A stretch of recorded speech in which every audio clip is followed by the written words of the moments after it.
네,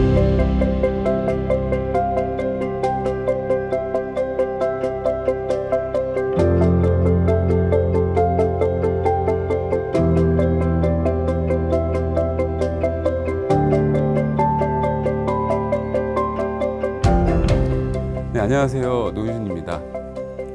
2005년부터 책을 내기 시작해서요. 지금까지 5권의 장편과 2권의 창작집을 냈고요.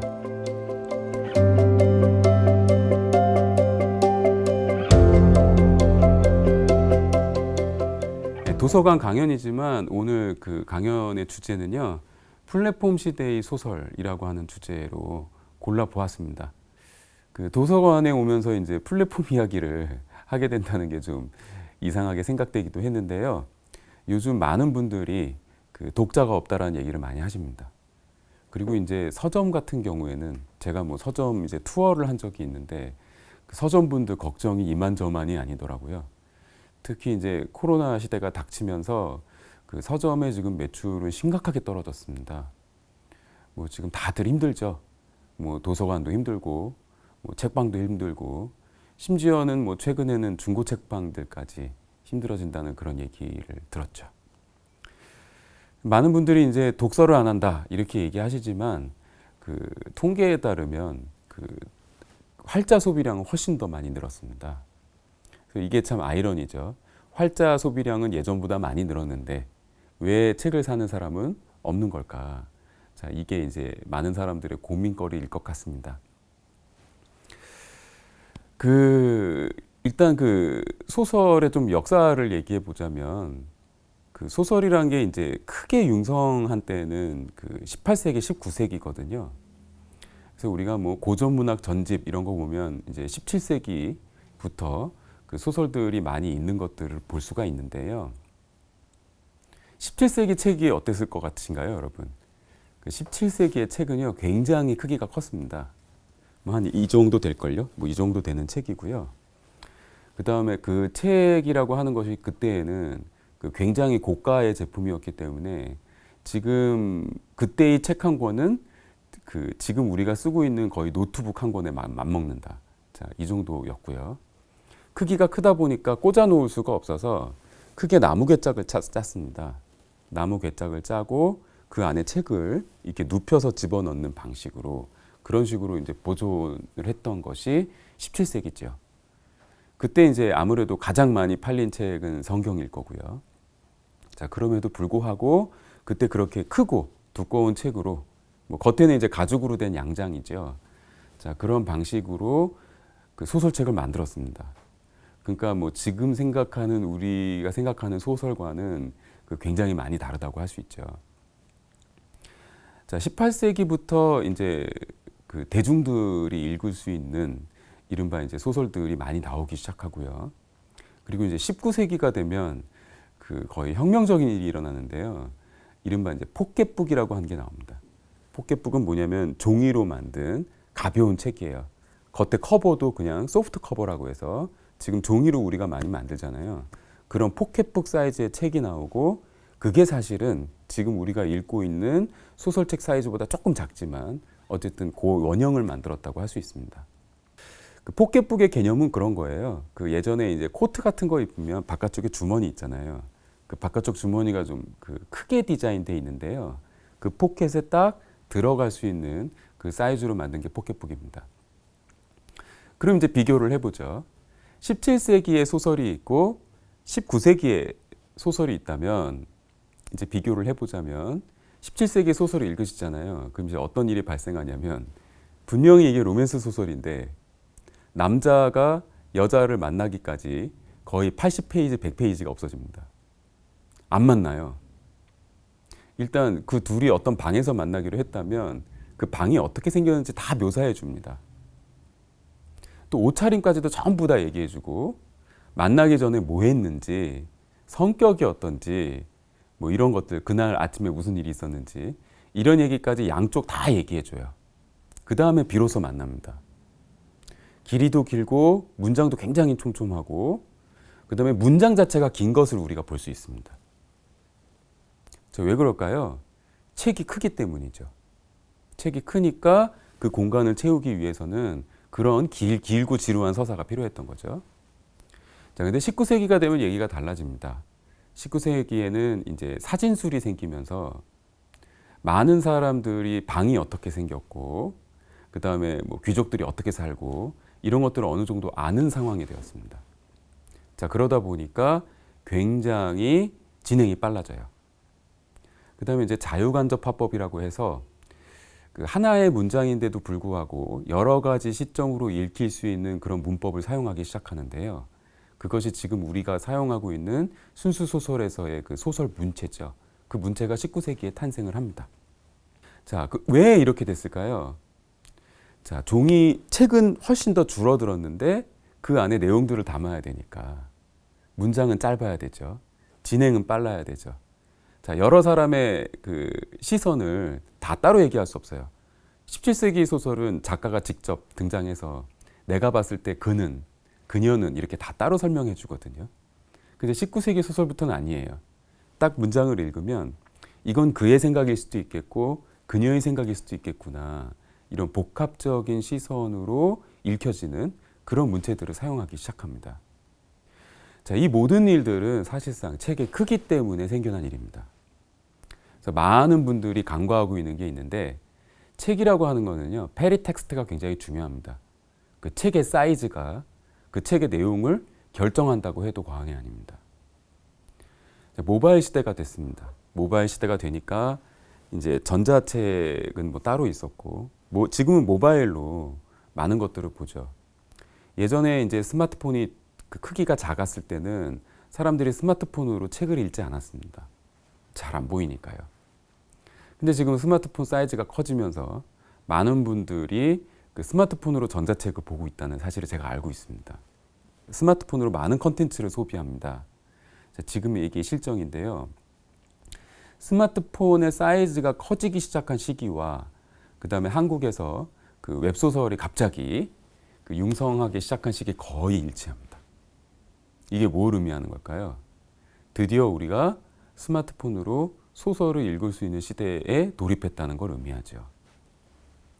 그럼 웹소설을 지금 어느 정도 읽고 있느냐?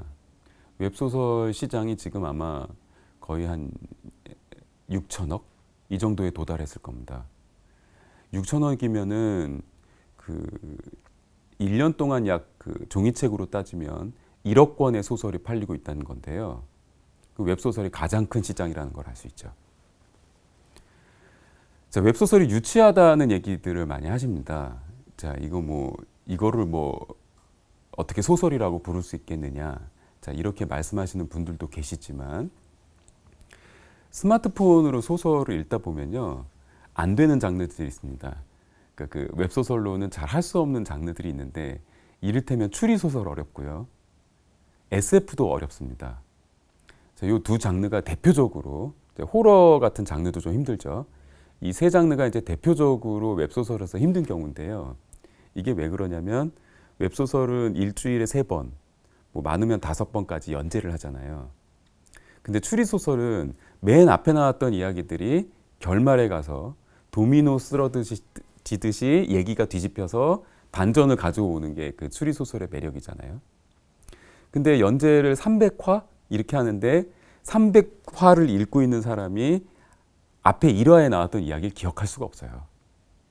자, 독서의 단위가 틀리다는 거죠. 종이책은 우리가 붙잡으면 아무리 길어도 일주일 내로 다 보지 않으면 사실 그 책 보기 힘들잖아요. 대부분 추리소설 같은 경우에는 밤새서 이틀 만에 읽어버리고 이런 일들이 많았죠. 그러니까 독서의 단위가 대부분 다 일주일 이내로 끝난다. 이런 전제하에 쓰여지는 것이 종이책 소설이죠. 근데 연재는 1년씩 하기도 하거든요. 1년씩 연재를 하는데 1년 전의 이야기를 어떻게 기억하고 있다가 이거 진짜 대반전인데? 이렇게 할 수 있는 독자는 쉽지 않다는 거죠. 자, 또 하나가 있습니다. 지금 독서의 종이책이 안 되는 이유가 웹소설 때문이다. 이렇게 얘기하시는 분들은 없겠지만, 사실상 그 책이라고 하는 존재는 다른 매체에 의해서 영향을 많이 받습니다. 이게 무슨 얘기냐면, 아이 트래킹 기술이라는 게 있어요. 그래서 지금 제가 찍고 있는 영상에도 충분히 그 프로그램을 설치해서 아이 트래킹을 할 수가 있는데요. 아이 트래킹 기술이란 건 뭐냐면 그 피사체로 찍힌 사람의 눈이 어떠한 방식으로 움직이는지를 측정하는 거거든요. 그래서 인터넷을 할 때 사람들의 눈이 어떻게 움직이는지, 그 다음에 책을 읽을 때 사람들의 눈이 어떻게 움직이는지를 이제 실험하는 것입니다. 스마트폰으로 글을 읽을 때 여러분 어떻게 읽으실 것 같으세요? 종이책 읽을 때처럼 이렇게 일렬로 읽을까요? 자, 그렇게 움직이지 않습니다. 대부분은 Z자로 움직이고요. 그러면 이제 그 좌상단이랑 우하단 같은 경우에는 다 맥락을 빼먹게 된다는 거죠. 그래서 이제 플랫폼을 이제 진짜 연구하시는 분들은 사람들이 읽지 않은 그 공백들, 이 공백들에 반드시 광고가 들어가거나 아니면 여백을 만들어 놓습니다. 이게 이제 플랫폼 기술이거든요. 네, 또 하나의 유형은 F자로 읽는 유형입니다. 그래서 이제 쫙 앞 라인 따라서 내려가다가 그다음에 다시 중간쯤 돌아가서 그 내용을 확인하는 이러한 방식으로 많이 읽는다는 사실을 알게 되었습니다. 그 웹소설을 볼 때 많이들 Z자 내지는 F자 독서를 하십니다. 현재는 그렇습니다. 일단 스마트폰 화면으로 보면 사람이 그렇게 될 수밖에 없어요. 그럼 이제 F자나 Z자로 읽는 것에 익숙해진 사람들한테 기존의 어떤 문장을 주고 기존 종이책처럼 독서하기를 원하는 건 무리한 일이겠죠. 근데 재밌는 건 뭐냐면 F자나 Z자로 읽는 사람들도요, 책을 들이면 일렬로 읽으신다는 거예요. 그래서 이렇게 생각할 수 있습니다. 지금 현재 한국의 이제 소설 시장은 세 개의 씬으로 나눌 수 있는데요. 하나는 이른바 순수문학이라고 불리우는 순수소설이 있고, 그 다음에 장르소설이 있고, 그 다음에 웹소설이 있습니다. 이게 무슨 분류냐, 너무 이상한 분류다, 이렇게들 많이 말씀을 하시는데, 이거는 어떤 개념적인 분류라기보다는 한국의 그 출판 시장이 그렇게 형성되어 있는 거예요. 그래서 이른바 문학적인 소설이라는 그걸 소비하는 독자층들이 있고요. 그 다음에 장르를 소비하시는 분들이 있고, 웹소설을 소비하시는 분들이 있고요. 근데 예전에는 이 시장들이 좀 분리가 되어 있는 편이었습니다. 근데 한 10년 전부터 무슨 일이 생겼냐면 순수소설 독자와 장르소설 독자를 구분하기 어려워졌어요. 그러니까 이제 섞이기 시작했다는 거죠. 그리고 지금은 다 읽어요. 그러니까 헤비 리더라면 뭐 순수소설부터 시작해서 웹소설까지 전부 다 읽는 이런 독자들이 점차 늘어나고 있는 추세죠. 자, 앞으로는 모바일이 커진다고 합니다. 그래서 지금 많이 연구하고 있는 게 이제 디스플레이 기술 중에 그 폴더블, 그다음에 이제 롤러블 뭐 이런 거 많이 이제 그 연구를 하고 있는데요. 이거는 많은 사람들이 이제 펴지면 커지는 그런 모니터를 가지고 다닌다는 의미가 되죠. 지금 이것들이 안 되는 이유는 기술은 되는데 이제 출시하지 않는 이유는 그 폰이 하나가 생기게 되면 이제 패드도 못 팔고, 그다음에 전자책도 못 팔고 이렇게 되잖아요. 그럼 이제 기업 입장에선 손해죠. 근데 앞으로는 그런 시장으로 가게 될 것이 확실하고요. 그럼 이제 어떤 일이 생기냐면 우리 모두가 전자책을 매일매일 갖고 다니는 이런 시대가 되는 거죠. 그럼 매일매일 내가 펴서 볼 수 있는 책 사이즈의 그런 모니터가 있다면 어떤 사람이 과연 책을 들고 다닐까요?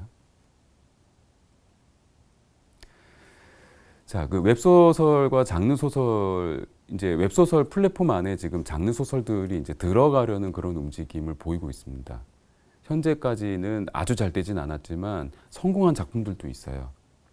앞으로 이 전자책 사이즈의 그 스마트폰을 우리가 갖고 다니는 그런 시대가 오면 많은 그 장르 소설들이 거의 대부분 전자책으로 소비될 것이라고 보고, 순수 소설도 아마 전자책 속으로 들어갈 겁니다. 근데 여기서 이제 반드시 아셔야 될 게 뭐냐면 전자책과 그 다음에 플랫폼은 다르다는 거예요. 아까 말씀드렸죠. 전자책은 일렬로 봅니다. 근데 플랫폼은 뭐 Z로 보거나 F로 보거나 이런다고 그랬잖아요. 그래서 읽는 것과 보는 것의 차이죠. 그래서 문장을 써도 웹소설 쪽으로 쓰게 되면 일단 문장이 보이게 써야 됩니다. 읽는다는 개념이랑은 많이 다르거든요. 웹소설은 본다는 개념이 조금 더 세요. 물론 그것도 읽는 거지만. 자, 그래서 현재로는 이렇게 이제 세 개의 시장이 되어 있지만 앞으로 그 모든 소설 텍스트는 사실상 플랫폼이라고 하는 그런 공간 안으로 들어갈 수밖에 없다. 자, 그렇게 보인다라고 하는 겁니다. 음악도 이미 그 스트리밍 서비스로 넘어갔죠. 자, 이제 소설도 어쩔 수 없이 그 플랫폼으로 들어가야 될 때가 되지 않았나. 자, 이런 생각을 해봅니다. 그 많은 분들이 제가 이렇게 얘기를 하면 그런 얘기들을 하세요. 나는 종이책이 좋은데 왜? 왜 내가 책을 플랫폼으로 봐야 돼? 나는 종이책이 좋은데. 나는 지금까지 그 종이책에 훨씬 더 애착을 많이 가져왔는데 나는 앞으로도 전자책 읽을 생각이 없는데. 자, 이렇게 얘기하시는 분들이 많이 있는데요. 이것도 데이터로 나와 있습니다. 나는 전자책을 읽을 의향이 없으며 지금까지 종이책을 많이 읽어왔다 하시는 분들의 도서 구입 그 퍼센테이지가 50%로 떨어져 있습니다. 그러니까 그분들도 인터넷으로 활자로 소비하고 계신 거예요. 그리고 그 전체 소비량의 한 50% 정도를 인터넷으로 소비하고 나머지를 종이책으로 소비하는 이런 형태의 독자들이 많아졌다는 걸 우리가 알게 됐습니다. 그러니까 본인이 전자책을 읽을 의향이 없으시다고 해도 예전처럼 책을 읽고 계시지는 않은 거예요. 자, 이런 상황이라면 우리가 차라리 플랫폼이라고 하는 데서부터 다시 한번 시작을 해보는 게 어떨까라는 생각이 들고요. 제 예측은 그렇습니다. 만약에 모든 소설이 플랫폼 안으로 들어가게 된다면 지금과 같은 책을 안 읽는다라고 하는 이런 걱정이나 우려나 이런 것들은 많이 사라지지 않을까. 자, 이런 생각을 하게 됩니다. 네, 많이들 이제 뭐 순수 문학, 본격 문학 이런 얘기들을 많이 하십니다. 그 순수 문학, 본격 문학이라고 불리는 거에 대해서 우리가 한 번은 더 생각해 볼 필요가 있을 것 같아요. 일단 지금 우리가 순수 문학이라고 부르는 것들은 그 근대 문학이라고 하는 것입니다.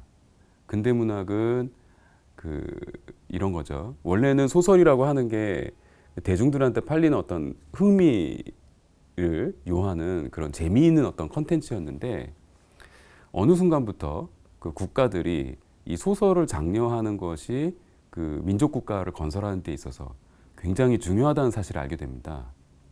왜냐하면 재밌는 이야기에 그 국가에서 중요시하는 그런 이데올로기, 이념 이런 것들을 전달할 수 있잖아요. 뭐 예를 들면 뭐 여성주의다 할 것 같으면 그거에 대해서도 전달을 할 수가 있고, 뭐 러시아 같은 경우에서는요, 특히 또 그 예전에 사회주의 국가들은요, 자신들의 어떤 이데올로기를 굉장히 빠른 속도로 대중들한테 전파할 수 있는 그런 매체로 소설을 선택했습니다. 당연한 이야기죠. 그래서 지금 우리가 순수문학이라고 불리우는 것은 사실 그 민족문학이죠. 민족문학의 그 생명선이 닿아 있는 것이고, 그리고 한국 같은 경우에는 그 문학에 대한 위상이 높을 수밖에 없는 게 그 일제시대라고 하는 어떤 식민지 점령 기간을 갖고 있고, 그때 그 제국주의에 맞서서 그 대중들한테 어떤 그 메시지를 전달할 수 있었던 그 주요한 매체 중에 하나가 사실은 그 시였잖아요. 시니까 이제 검열도 좀 적게 받을 수 있고, 하지만 또 그 민족의 어떤 의지 이런 것들을 전달할 수 있고, 그래서 시의 위상이 상당히 높죠. 뭐 소설도 뭐 마찬가지죠. 어떤 그 제국주의에 저항하는 이런 그 느낌. 그다음에 이제 50년대 이후에 근대 국가가 건설이 되면서 그 전쟁 때문에 박살난 이 나라가 그 일어서는 데 있어서 그 소설이 굉장히 중요한 역할을 했고, 또 7, 80년대에는 그 민중이라고 하는 개념, 노동이라고 하는 개념, 그 고속 성장을 하면서 소외된 사람들이 많았잖아요. 그 사람들의 어떤 애환, 우리가 또 그 훌륭한 그 국가로서 성장하기 위해서 노동자나 어떤 그 민중들의 어떤 인권들을 얼마나 소중하게 여겨야 되는가 하는 거에 대한 것들이 이제 그런 시기들이 있었고요. 근데 사실은 제 생각에 여기까지가 근대 문학의 끝인 것 같습니다. 그 예전에 근대 문학을 열심히 해야 했던 이유는 그 이른바 이제 문인이라고 하는 존재가 그 자신이 어떤 글을 쓰느냐에 따라서 그 국가의 미래가 달라질 수 있다는 그런 생각이 들었을 때인 것 같아요. 뭐 그런 시기가 있었죠. 그렇게 생각할 수밖에 없는 그 또 분들이 있었고요. 하지만 90년대 이후부터 또 2000년대 들어오면서부터 과연 이제 소설을 쓰는 사람이 내가 어떤 소설을 쓰느냐에 따라서 이 국가의 미래가 달라질지도 몰라. 이런 생각을 하게 될까요? 지금의 그 20대, 30대가 그 어떤 행동을 해서 그 국가를 바꾼다라고 하는 그런 생각을 가질 수 있을까요? 저는 그거는 쉽지 않은 생각이라고 봅니다. 그 사회학에 보면 기대지평 이론이라는 게 있습니다. 그 expectation theory라고 하는데요.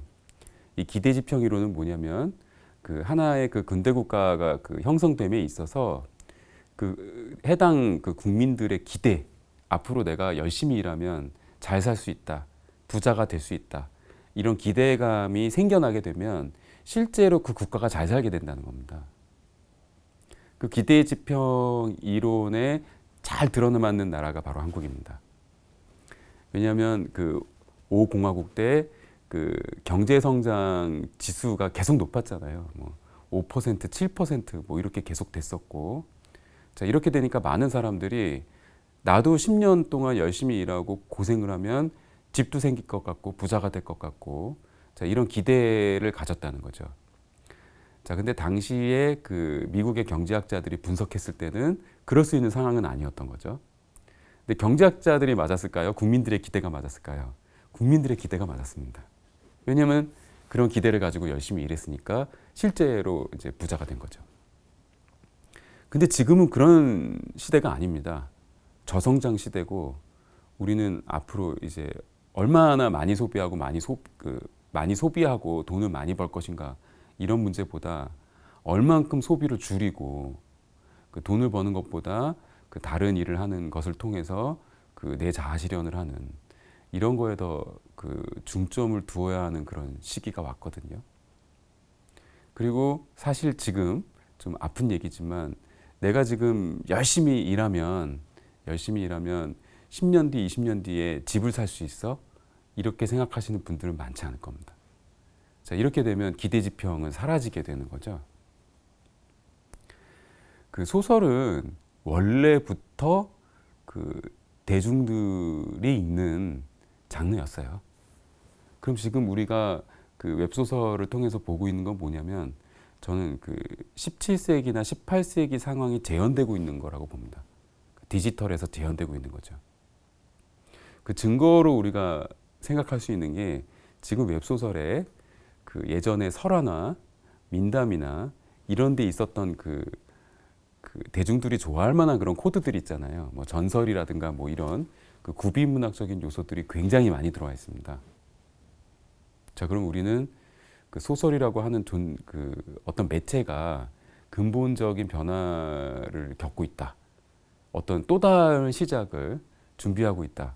자, 이렇게 생각할 수도 있지 않을까요? 그 웹소설을 그 뭐 스몰 콘텐츠라고도 부르고, 뭐 스마트 핑거 콘텐츠라고도 부르고, 자 이렇게 그 많은 용어들로 불려왔는데요. 그 웹소설이 아무래도 그 플랫폼에서 그 서비스되는 그런 콘텐츠다 보니까 그 영상 매체와 친화성이 높다고 생각이 돼서 그 초기에 그 OSMU의 쪽에 투자가 많았던 걸로 알고 있습니다. 몇 년 지나서 실제로 이제 뚜껑을 열어보니까 웹소설이 영화화된 게 별로 없어요. 의외로 영화화가 많이 된 거는 순수소설이나 장르소설이 많이 됐거든요. 이거는 너무나 당연한 얘기입니다. 그 제가 그런 말씀 드렸잖아요. 우리가 종이책을 잡으면 그 하루 만에 읽기도 하고 아니면 이틀, 3일 그 상관으로 그 책을 읽게 된다고 했잖아요. 이거의 독서의 단위는 한 작품을 시작해서 곧바로 끝낸다. 이게 독서의 단위죠. 우리가 영화를 볼 때도 마찬가지죠. 보기 시작하면 2시간 동안 계속 봅니다. 그래서 절대로 앞에 얘기를 까먹을 수가 없는 구조라는 건데요. 자, 이런 측면에서 장르 소설과 그다음에 그 장편 영화라고 하죠. 장편 영화 두 매체는 친연성이 있는 거예요. 그래서 단순히 이게 플랫폼으로 서비스되느냐, 뭐 아니면은 뭐 종이책으로 서비스되느냐 이런 문제가 아니라는 거죠. 자, 그 웹소설은 연재를 하잖아요. 그 로맨스도 보통은 150화 정도는 하고, 그 다음에 이제 판타지 같은 경우에는 뭐 300화를 넘어가게 되는데요. 이 연재 기간이 굉장히 깁니다. 자, 그리고 한 화 하나당 기승전결의 구조를 가져야 되고, 그러니까 뭐 한 화당 갈등이 시작이 되어서 갈등이 해소가 되고 다시 새로운 국면이 펼쳐지고, 이게 한 화 안에서 끝나야 되거든요.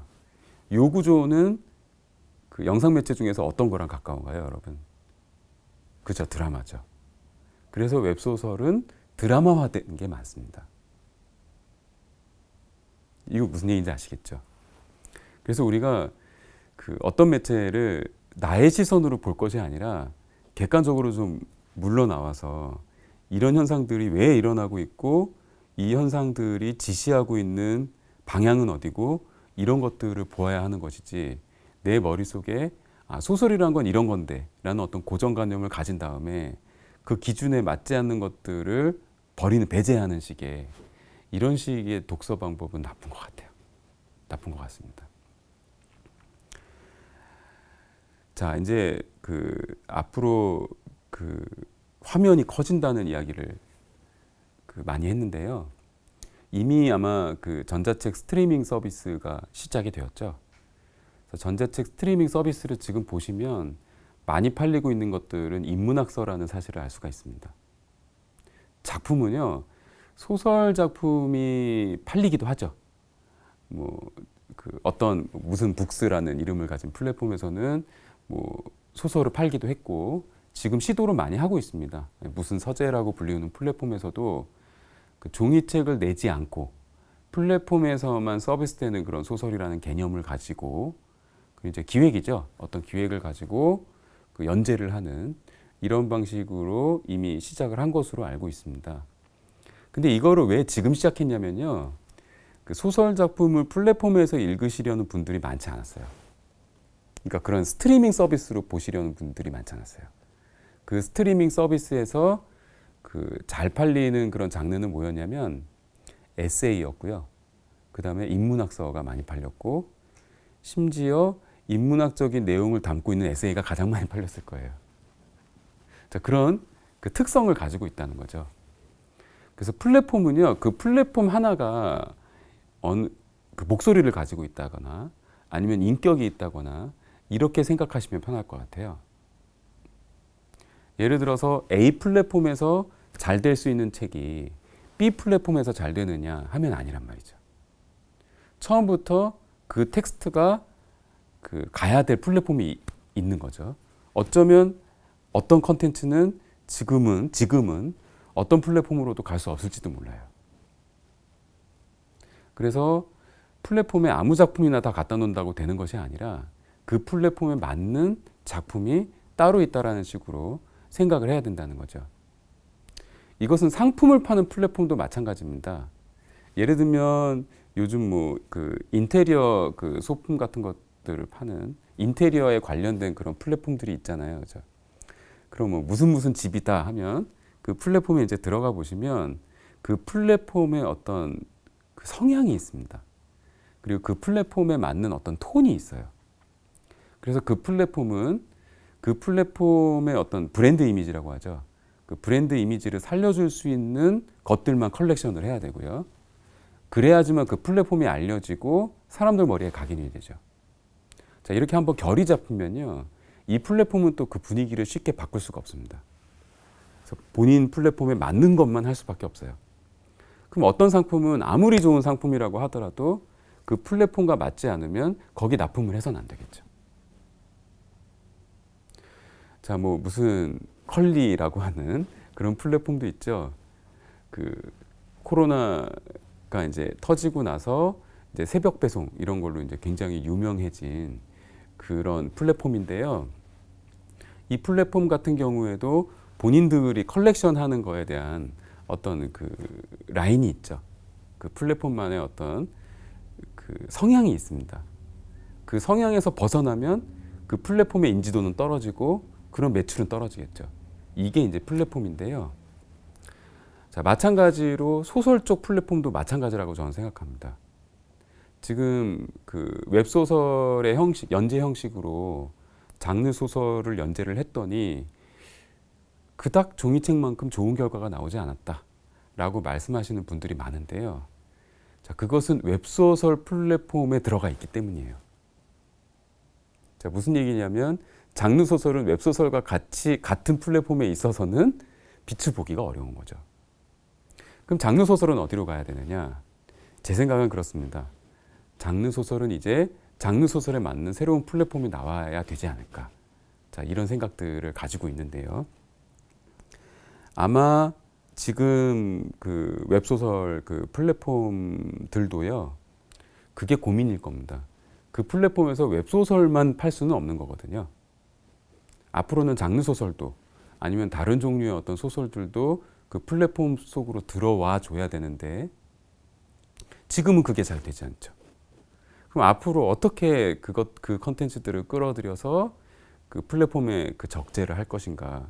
이것이 굉장히 그 중요한 그 플랫폼의 정책, 앞으로의 방향성 문제가 될 겁니다. 제가 어쨌든 그 소설가 출신이다 보니까 그 소설을 앞으로 쓰고 싶으신 분들에게 얘기를 안 할 수는 없을 것 같아요. 예, 저 같은 경우에는 그 옛날 사람이다 보니까 예, 저는 이제 등단이라고 하는 제도를 통해서 그 소설가로서의 생활을 시작하게 됐습니다. 근데 이제 이거를 이제 데뷔 시스템이라고 해요. 그 데뷔 시스템은 한국에만 있는 굉장히 특이한 제도입니다. 이 데뷔 시스템이 처음 시작된 거는 언제냐면 그 여러분 좀 놀라실지도 모르겠는데요. 그 일제 식민지 시대에 처음 시작됐습니다. 왜 데뷔 시스템을 뒀냐면요. 그때는 글이라고 하는 게 굉장히 중요한 무기였기 때문에 그 일본인들이 그 조선인들한테 일종의 자격증을 준 겁니다. 그래서 얘가 이 문인이 그 자신들의 말을 잘 안 들을 것 같으면 자격을 아예 안 줘버려. 등록제를 한 거죠. 그래서 누가 글을 쓰는지 그 일본 사람들이 전부 파악하기 위해서 이른바 등단제도라고 하는 것을 만든 거죠. 이 제도는 우리나라가 독립을 하고 근대 국가가 된 이후에도 계속해서 지속됐습니다. 현재까지도 계속 오고 있어요. 여러 가지로 좋은 점도 있었습니다. 이른바 소설은 어떤 대중성도 가지고 있는 매체지만 동시에 예술성도 가지고 있는 매체인데요. 이 예술성을 유지하려고 하면 그 시장 경제에 무조건 맡기게 되면 그것이 유지되기가 어렵겠죠. 자, 그래서 어떤 그 바람막이나 방패막의 역할을 해준 그런 측면도 있습니다. 자, 뭐 여러 가지 좋은 점들도 있었습니다만 대부분 국가에서는 대비 시스템이 아니라 퍼블리시 시스템을 갖고 있습니다. 퍼블리시 시스템은 뭐냐면요. 내가 쓴 글이 매체, 그것이 뭐 잡지가 됐건 아니면 단행본이 됐건 그 활자로 인쇄돼서 나오게 되면 그때부터를 대비로 인정하는 것입니다. 그래서 지금 순수소설 쪽은 아직도 이제 등단 제도가 있죠. 자, 거기로 나오게 되면 우리가 이제 순수소설 작가라고 부르는 거고요. 장르 작가들은요, 그 장르 책을 내게 되면, 그러니까 종이책을 내게 되면, 아니면 종이책 잡지가 있잖아요. 거기 작품을 실게 되면 그것이 데뷔가 됩니다. 근데 요즘 이게 이제 뒤섞이기 시작했습니다. 그 많은 순수소설 작가들이 장르 소설을 많이 써요. 자, 또 거꾸로 그 장르 소설 작가들의 이 문학성이 보통이 아니에요. 그래서 지금은 그 어떤 많은 독자분들이 이제 뭐라고 얘기하시냐면 도대체 기준이 뭐야? 어떤 게 순수소설이고 어떤 게 장르 소설이야? 난 잘 모르겠는데 이렇게 얘기하시는 분들이 많아졌어요. 그리고 사실상 작가들도요, 그 뭐 장르 작가와 순수소설 작가가 뭐 서로 다르다 이런 생각을 체감으로 느끼지 못해요. 자, 그런 게 많이 있습니다. 지금 옆에 그 어위크라고 하는 지금 그 소설책이 있는데요. 여기 있는 작가들은 등단 제도를 거친 분도 있지만 장르 소설 작가도 있거든요. 근데 저희는 다 같이 그냥 작가예요. 우리는 다르다라고 하는 의식이 전혀 없어요. 그래서 이미 이제 그런 상황이 됐고요. 이건 이제 앤솔로지라고 합니다. 그래서 어떤 주제를 가지고 그 여러 명의 작가가 단편들을 묶어서 내는 책인데요. 요즘 엔솔로지가 굉장히 그 많이 그 또 출판이 되고 또 많이 팔리고 있습니다. 그래서 이 엔솔로지에 이제 속해 있는 작가들을 보면 그 섞이는 현상이 아주 뚜렷해요. 그래서 뭐 이번에 또 뭐 떡볶이 엔솔로지라고 하는 책을 냈습니다만 그 경우에도 이제 작가들이 다 섞여 있어요. 근데 좀 있으면 또 나오는데 그 소설 같은 경우에는 아예 웹소설 작가까지 들어와 있어요. 그러니까 작가는 다 똑같이 작가예요. 하지만 내가 어디에서 먼저 시작할 것인가는 뭐 생각할 필요가 있겠죠. 많은 분들이 이제 웹소설 작가는 어떻게 되는 거야? 이거에 대해서 이제 궁금하신 분들이 많을 텐데요. 제가 보면 90년대에 인터넷 소설이라는 게 있었어요. 그 인터넷 소설이 뭐냐면 그 인터넷 게시판 같은 곳에 이제 소설을 올려서 그게 조회수가 높아지고 사람들의 이목을 끌면 출판사에서 그 사람 작품을 가져다가 출판을 하죠. 처음에는 이제 뭐 서점에서도 팔리고 도서 대여점에서도 팔렸는데 나중에는 점점 도서 대여점에서만 그 대여식으로 보게 되는 이제 소설로 가게 됩니다. 그러다가 어느 순간 도서 대여점이 다 사라졌어요. 그 다음에 상당 기간 동안 그 작가들이 힘들어 하다가 이제 플랫폼이 생김으로 해서 다시 이제 작가 활동을 그 원만하게 하게 된 그런 작가들이 많이 있는데요. 지금 뭐 웹소설 쪽에 있는 작가분들도 그런 분들 많이 있죠. 그래서 그분들이 그 도서 대여점 시절부터 계속 작품을 써온 작가들도 분명히 있다는 거예요. 그리고 이분들이 또 굉장히 중요한 또 작가군이기도 하지요. 이런 이제 웹소설 쪽에 이제 흐름이 있습니다. 그래서 처음에는 웹소설도 어떤 식으로 많이 했었냐면 그 게시판이 있으면 이제 뭐 챌린지 리그 이런 게 있어요. 그럼 그 게시판에 글을 올려서 사람들의 이목이 집중이 되면 이제 본판으로 옮겨가는 이런 시스템들을 가지고 있었죠. 근데 지금은 올리시는 분들이 너무 많아서 뭐 하나 글 하나 올리고 그 다음에 밥 먹고 오면 밀려가지고 보이지도 않아요. 그래서 이렇게 너무 경쟁이 치열한 곳에서는 그 우열을 가리기가 힘들죠. 이런 이제 공정한 싸움이 될 수가 없거든요. 그래서 지금은 계약을 먼저 진행합니다. 자, 인터넷 소설 시대는 그래요. 그 인터넷 소설 같은 경우에는 게시판에서 조회수가 올라가면 책으로 내는 형식이었지만 지금은 게시판에 글을 올리면 그거 자체가 그냥 작품이에요. 그러면 소설 형식에 많은 차이가 생겼겠죠. 그래서 그 만약에 내가 이제 웹소설가가 되고 싶다 하시는 분은 인터넷 연재하던 시절에 그 도서 대여점 시절에 소설에 대한 그 개념은 머릿속에서 지우시고 지금 플랫폼에 있는 웹소설들이 어떠한 방식으로 쓰여졌는지를 연구 잘 하셔야 될 것 같아요. 제가 작품을 많이 봤거든요. 받아가지고 읽어보면 이분들은 웹소설을 안 읽은 게 티가 나요. 그러니까 웹소설을 읽지 않고서 내가 웹소설을 잘 쓰겠다 이런 생각을 하시는 건 좀 잘못된 생각인 것 같아요. 자, 이런 게 이제 하나 있고요.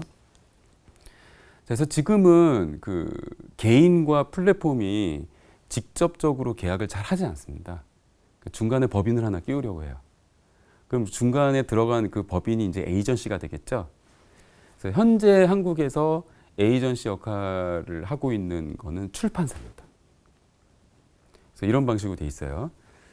내가 웹소설 작가가 되고 싶다. 그러면 앞에 연재 분량 있잖아요. 뭐 짧게는 3화, 길게는 20화. 자, 요 정도 내가 쓰고자 하는 것들을 앞에를 써요. 그 다음에 앞부분에 이제 전체 기획. 그 다음에 앞으로 어떻게 전개될 것인지 그 간략한 시놉시스. 이렇게 해서 이제 제안서를 쓰게 됩니다. 이 제안서 플러스 원고를 이제 출판사에 보내서 그 출판사에서 이 작품 좋다 하면 출판사랑 먼저 계약을 해요. 그 다음에 이 출판사가 플랫폼에 가져가서 계약을 또 하는 거예요. 그럼 이제 2번 계약이 되는 거죠. 그래서 개인과는 하지 않아요. 그래서 여러분이 웹소설 작가가 되시려면 일단 먼저 하셔야 될 게 뭐냐면 웹소설을 많이 읽으셔야 돼요. 안 그러시는 분들 많아요. 아니 재밌기만 하면 되는 거 아니야? 소설이 재밌으면 무조건 되는 거지. 자, 이런 생각을 가지고 덤볐다가 낭패 보신 분들 많죠. 예, 그건 좋지 않은 방법이고요. 많이 읽고 꼼꼼하게 분석을 하셔야 됩니다. 자, 그 다음에 웹소설의 앞부분을 써서 그 출판사에 제출을 해서 출판사와 계약을 먼저 하시는 게 일단 첫 번째 방법입니다. 그 작품이 좋으면 그 출판사에서 계약을 따오겠죠. 그러면 이제 그 여러 가지 조건이 있으니까 계약서 잘 읽어보시고요. 자, 그 다음에 이제 그 웹소설 연재는 어떻게 판단을 해야 되느냐. 자, 이렇게 생각하시는 분들 많을 것 같은데요. 보통 80화 정도를 앞에 공개를 해요. 프로모션 기간에 80화 정도로 공개를 하고요. 이 80화가 어떻게 되느냐에 따라서 향후의 방향을 정하는 거죠. 조기 종용할 수도 있고, 인기가 너무 좋다 그러면 처음에 150화 정도 써야지 했었는데 인기 좋으면 300화, 500화 가져야죠. 자, 뭐 이렇게 할 수도 있고요. 어쨌든 대부분의 웹소설 작가들이 말하는 이 작품을 더 연재를 할 것인가 말 것인가를 판가름 짓는 그 화수는 50화 정도라고 합니다. 그래서 50화까지 갔는데 잘 되지 않으면 자, 빨리 마무리하고 다음 작품으로 넘어가는 것이 좋은 방법이라고 하는 것이죠. 지금은 그 웹소설 시장이 그 떠오르는 뭐 그 산업이라고는 하지만은 많이 포화 상태에 있습니다. 많이 포화 상태에 있어서 여러분 실제로 그 플랫폼에 들어가셔서 그 작가들 보시면요, 그 새롭게 유입되고 있는 그 작가의 숫자가 그 줄어들었다라는 것을 우리가 알 수 있습니다. 자, 이렇게 되면은 이제 뭐 신인 작가가 많이 나올 수 있는 또 요런 또 상황은 아니라는 거예요. 그래서 앞으로는 꼭 웹소설뿐만이 아니라 그 나한테 맞는 것이 어떤 매체인지, 그리고 내가 잘 쓸 수 있는 소설이 어떤 소설인지, 자, 이것들을 고민하는 게 그 굉장히 중요한 일이 아닐까 싶습니다. 그래서 아까 말씀드렸듯이 어떤 작품이 있으면 그 작품에 맞는 플랫폼이 있다고 했잖아요. 예, 그 작품에 맞는 플랫폼을 찾아가는 게 중요하듯이 나에게 맞는 옷을 찾아가는 것도 굉장히 중요한 일인 것 같아요. 그래서 뭐 그 또 웹소설이 또 굉장히 그 포화된 시장이고, 그다음에 앞으로 또 그 영역에서 이제 살아남는다는 게 굉장히 어려운 일이 됐기 때문에 어쩌면 그 장르 소설 쪽이나 그 종이책 쪽으로 시작을 하시는 것도 저는 전혀 나쁘지 않다고 봅니다. 그래서 중요한 건 내가 얼마나 나를 살리면서 잘할 수 있고 또 오래 즐겁게 할 수 있느냐, 자, 이 문제이지 그 어떤 장르냐, 어떤 씬이냐, 자, 이것을 먼저 정해놓을 필요는 없다고 저는 생각합니다.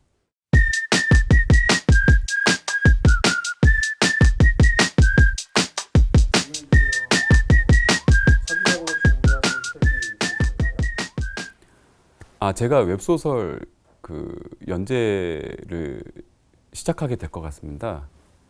뭐 빠르면 금년 내로, 뭐 늦어도 내년 초에는 그 서비스가 시작되지 않을까 싶습니다. 제목은 지구에서 온 외계인이라고 하는 작품이고요. 4명의 초능력자가 그 외계인들과 싸우는 내용입니다. 그래서 사실은 우리 모두가 그 외계로부터 왔고, 우리 모두의 정신은 어떤 그 가상 세계에 의해서 다 엮여 있다, 이런 내용을 갖고 있고요. 그 초능력이라고 하는 것 자체가 그 외계인의 존재를 누설하는 그런 게 되잖아요. 그래서 이제 외계인들이 자신들의 존재가 누설되는 걸 막기 위해서 이 초능력자들을 자꾸 죽이러 오죠. 그래서 이 초능력자들이 그 외계인들과 싸우면서 점점 어떤 지구의 비밀을 알아가는, 자, 이런 내용으로 되어 있는 그 SF 판타지고요. 네, 지금 열심히 쓰고 있고 100화 정도까지 지금 제가 써놓은 상태입니다. 그 책의 모티브는 주로 우울할 때 많이 얻는 것 같아요. 네, 지난번 장편 같은 경우에도 나도 너무 힘드니까 잠수라는 걸 한번 해볼까? 이런 생각을 하고 있다가 잠수함이 떠올라서 잠수함 이야기 쓴 거거든요. 그리고 또 이번 소설 같은 경우에도 이제 이 생각 저 생각 하다가 인간은 왜 살까? 그 죽으면 정말 우리는 사라지는 건가? 근데 왜 모든 문화권에서 다시 돌아간다라든가 뭐 다음 생에 보자든가 이런 말들을 왜 하는 걸까? 뭐 이런 생각을 하다가 어떤 거대한 서사 구조를 또 발상을 하게 된 것이고요. 그래서 보통 우울하거나 생각이 많아질 때 이 생각 저 생각 하다가 어느 순간 반짝 떠오르는 것 같아요. 그럼 이제 아 이걸 써야겠구나 싶으면 이제 작품을 또 쓰게 되고 좀 덜 우울해지고 뭐 그런 것 같습니다. 그래서 만약에 이제 뭐 진짜 큰 거 하나 끝냈다 그러면은 그 아티스트 친구들 불러가지고 요리를 열심히 막 해주죠. 누구한테 무언가를 해주고 또 요리는 더군다나 칭찬도 바로바로 받을 수 있잖아요. 책이라고 하는 거는 이제 그 반응이 바로 돌아오진 않거든요. 요리는 뭐가 좋냐면 만들어서 딱 줌과 동시에 한 젓가락 딱 먹으면 바로 반응이 와요. 아, 이 요리 잘 됐구나. 아, 이 요리 망했구나. 바로바로 오잖아요. 그런 묘미가 있는 것 같아요. 그래서 네, 작품이 끝난 다음에는 그 맛있는 요리들을 해서 사람들과 같이 즐겁게 대화하면서 시간을 보냅니다. 저는 그 데스크탑을 사용하고요. 그 데스크탑은 이제 사과 컴퓨터 쓰는데요.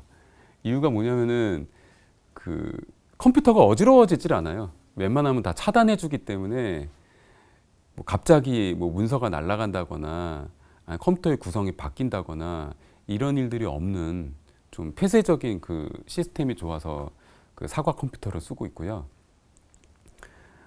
프로그램은 스크리브너라고 하는 프로그램을 씁니다. 그 스크리브너가 이제 연재하시는 분들한테 그 굉장히 좋은 프로그램이에요. 그래서 뭐 한화당 이제 화도 다 끊어주지만 검색도 굉장히 쉽고 그 다음에 거기 메모를 하나씩 다 끼워 넣을 수가 있어요. 그래서 1화에 내가 뭘 쓸 거면 거기 메모 몇 개 해놓고 뭐 전부 메모를 해놓은 다음에 그 시간에 맞춰서 이제 작업을 할 수가 있고요. 뭐 이런 것들이 뭐 시나리오 작가가 기존에 그 프로그램 쓰다가 너무 화가 나서 만든 프로그램이라고 하죠. 직접 프로그램 만들어 버렸는데 시나리오 뭐 드라마 이런 쪽에 그 시나리오를 쓰시던 분이니까 뭐 오죽 뭐 그 작업 환경에 맞게끔 잘 만들었겠어요. 그래서 연재에 굉장히 좋은 프로그램입니다. 이유는 무엇이 있을까요? 아, 제가 새끼 손톱을 기르는 버릇이 있는데요. 이게 왜 그런가 했더니 제가 새끼 손가락이 현저히 짧아요. 현저히 짧아서 이제 한글 타자를 쓸 때는 쉬프트 키를 눌러야 될 때가 많이 있거든요. 쉬프트 키를 보통 새끼 손가락으로 하잖아요. 그러다 보니까 제가 새끼 손톱을 기르는 버릇이 생겼는데 이게 또 연원이 있더라고요. 제가 고등학교 때 계속 미술을 했는데 결국 미대를 못 갔어요. 못 갔는데 뭐 모의고사 보면 이제 모의고사에서는 그 미대에 항상 붙고 그랬었거든요. 그런데 이제 그 미술을 하면 처음에 정밀묘사 같은 거 할 때 옛날에는 이제 종이로 하니까요. 정밀묘사 같은 거 할 때 손이 그 종이에 닿으면 안 돼요. 그래서 손을 떼고 이제 그리는 걸 굉장히 연습을 많이 하는데 아주 디테일한 부분은 아예 안 될 수는 없거든요. 그럼 이제 새끼 손가락으로 지탱을 하고 그리는 거죠. 그래서 그때 이제 그 새끼 손톱을 길렀던 거고요. 뭉개지 않기 위해서.